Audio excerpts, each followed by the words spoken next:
Shiva cinema అప్పటి నుంచి నాగార్జున గారు అంటే ఒక బ్రాండ్ పడింది.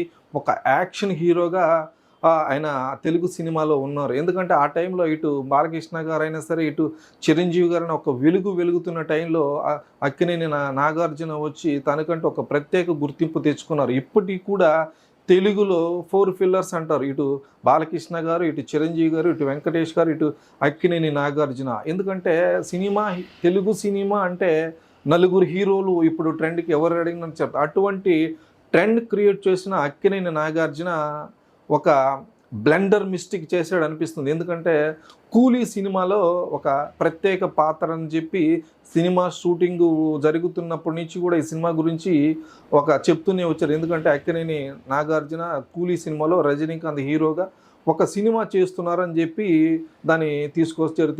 ఎందుకంటే సినిమా రిలీజ్ టయానికి ఆయన విలన్ అని ప్రకటించారు. ఇంకా తీరా చూస్తే సినిమా లోపలికెళితే అక్కినేని నాగార్జునని ఒక థర్డ్ పార్టీ విలన్‌గా మరీ చండాలంగా చూపించారు.